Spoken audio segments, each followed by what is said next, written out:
It's January 10th, 1985, and another remarkable event is about to be uncovered by Arion, Rebecca, and Olly, the Retrospectors.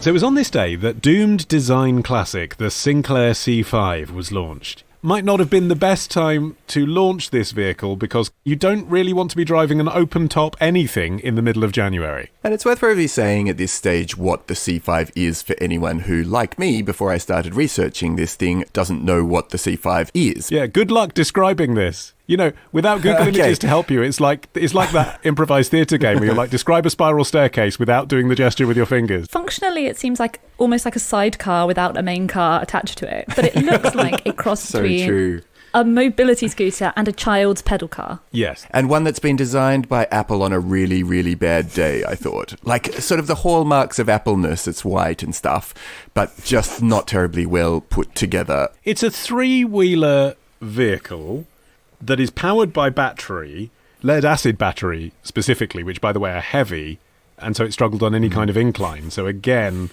the choice of venue for this press launch wasn't great. Alexandra Palace, like literally the hilliest place in North London. And then you steer it by holding a handlebar under your thighs. And it has a not terribly high speed of 15 kilometers per hour, and it was purported to have a range of about 20 miles, but actually in most of the tests it couldn't get much further than about 10 miles. And part of the reason that it got such a poor reception was probably that it was misrepresented a little bit, because what Sir Clive Sinclair was famous for at the time was he'd made the first affordable slimline pocket calculator, and he'd done the first mass market computer. So when it was announced that he was going into, the vehicle field, people thought, wow, he's going to transform this industry too. But what it really was, the C5 was basically an electrically assisted trike. You actually spent a lot of time pedaling, including if it went uphill, you'd get a little bleep saying that the battery was kind of overloaded and you had to assist it by pedaling. It was an e-bike, basically, wasn't it? It was an e-bike in 1985. And if that's how it'd been advertised, maybe people would have been a little bit more sympathetic in their reception, but it had come in on this idea that it was going to transform the motoring industry.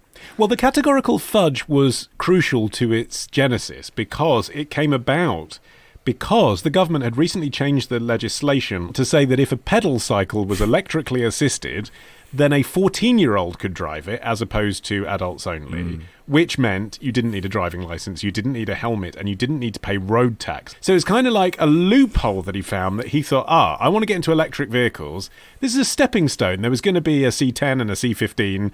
There wasn't, for reasons we'll come to. But the idea was maybe by the 1990s to have a full-blown kind of Tesla-style car with Sinclair branding on it. This was just the first thing on that ladder, and it was deliberately to take advantage of this fudge. Electrically assisted pedal cycle, what does that mean? Let's create a vehicle that fits into that category. Yeah, but at the same time, it was kind of the problem that came to hang over the C5 as well, that it was neither a super fun toy that 14-year-olds could all get into and hoon about in, nor was it like an actual vehicle that you could genuinely go to the shops in because, as we've mentioned, it couldn't go up hills without being pedalled, and it couldn't go very far. And also, you were in the sort of choking smog of traffic, and also it couldn't carry anything. Yeah, there's no storage. And security-wise as well, so you think, okay, so it's a city car. Fair enough, this is for people who live in urban environments. Well, then security's an issue, isn't it? And this you could literally pick up and put in a car boot. There's no security at all. Well, like Arion, I had also never heard of the C5. It was a little bit before my time. And I thought, actually, this is great because there was an advert for it from 1985 on YouTube. And I thought, I'll watch this as if I am the consumer of the day. The two overriding thoughts. One is, this looks silly. People don't like to look silly in public, especially in a vehicle which is so bound up with, appearance and status and ego. It looks silly. But then the other thing was, it's so hard to imagine where it would be safe or convenient to use a C5. Hence the ad mostly shows it against either a plain black backdrop while it lists all the benefits of the vehicle, and then at the end there's one shot of a family going down what looks like a pathway through a park. And I was thinking, yes, I can see that might be fun. You go to, I don't know, like Hyde Park or something, and you hire them when you're visiting with your family and you whiz around the park. Yeah, it's like a Segway. became. Yes, exactly. Yeah. But the idea that you would weave in and out of traffic, and it's impossible to overstate how close to the ground you're sitting. You're basically, it's like the build of a go-kart. Yeah. Your eye line would be so low that no one in a car would be able to see you. If you stuck your tongue out, you could lick the pavement. One of the marketing strategies that Sinclair employed when these didn't exactly fly off the shelves was to actually hire teenagers to drive them around British cities, to try and create a mystique and an interest around them in this target demographic. I think they got a bit carried away because they realised that the loophole existed that a 14-year-old could legally drive it, that somehow was the optimum market. Mm-hmm. Whereas really, it seems to me that it was essentially sort of executive toy. That's what this was. Yes. And it's like the modern equivalent might be a drone. Yeah. Like, you don't need one. Yeah. But if you're a kind of middle-class family with disposable income, the kids play with it, but really it's the dad that's playing with it in the garden. That's what this was. Do you think that Sinclair put out an advert for parents who didn't like their teenagers very much? Like, let them come and ride my vehicle around central London. Well, actually, an interesting thing that the advert from the 80s did have, Rebecca, I don't know if you spotted, at the end, the call to action, how it told you to find out more. Do you remember what it said? Call a number or something. Yeah. There was like inviting you to find out more. Yeah. Pick up the phone, dial 100 for the operator and ask for free phone C5, which was the equivalent in 1985 of saying hashtag C5. But I mean, that was quite savvy, I thought. Like the marketers obviously realised that the principal reaction of the public seeing this thing drive past would be WTF. Like, what's that? And the best marketing they could do was to have a free phone number where people could just find out more. Like, not get the hard sell, but just like, what is that? I thought that was quite a clever idea because that's exactly how it would be marketed now, isn't it? You'd use viral marketing. Although, again, after its failure, one of the criticisms of the whole marketing drive was that they'd attempted to sell the thing by mail order. And you know, people were just like, well, how? Like, it was a £399 vehicle, so not an inconsequential amount of money, and people were being expected to buy it either over the phone or via mail order, pretty much sight unseen. And I think that came to be one of the problems, that they really struggled to get it into stores because also they were completely slammed in the press and there were these bad safety ratings and everything was going against them and their initial sales weren't going well. But the fact that they couldn't even get them into shops for people to be able to go and look at them and go, yes, this is a vehicle that I would like to purchase having had a little go, I think must have counted against them.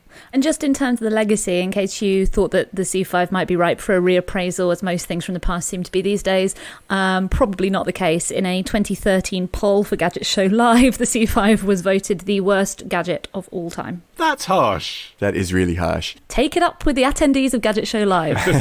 But it's particularly harsh when you consider that Sinclair also had this thing called the Black Watch, which was an early digital watch that had so many problems, including that its batteries only lasted 10 days. You couldn't really read it when there was any sort of ambient light about. The quartz crystal was temperature sensitive, causing it to run at different times according to the temperature in the room. I'm like, actually, I think even Sinclair could have topped this as one of the worst devices of all time. But it's not as if Sinclair was completely hapless. He'd already been knighted for his contribution to technology.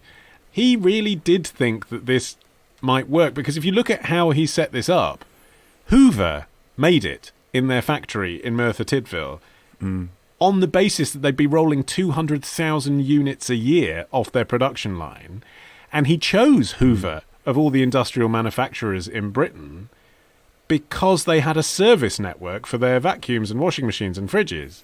So he really did think, like, not only are we building a product that's going to sell at volume, but we need to work out the maintenance contracts for this. People are going to have these for years. It seems like what happened was that Sinclair was banking on something happening, which actually, when you think about it, could easily have happened, which was that he knew the battery power was not sufficient. He knew that in the long term, the range of the C5 was not sufficient. But Sinclair believed, wrongly it turns out, that manufacturers of batteries would update their technology and make something that's much more powerful. I suspect I'm the only one out of the three of us that's ever been in one. Well, you held that back go this on. whole time.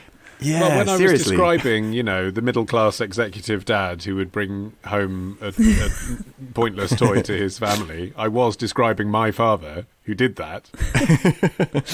I was 6 at the time, and I still remember it because Uncle Roy flipped it, like quite damagingly, like managed to hurt himself quite badly. And you mentioned that it retailed for £399, but in an effort to keep the cost, relatively low compared to the cost of a standard vehicle, There were quite a few optional paid-for add-ons I don't think we would necessarily consider optional, such as indicators. You had to pay extra for indicators if you wanted to let road users know where you're going.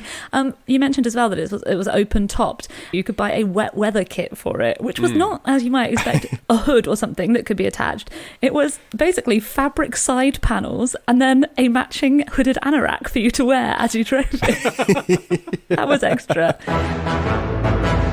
Tomorrow. Well, initially, the top price was £5,000. £100,000 in today's money.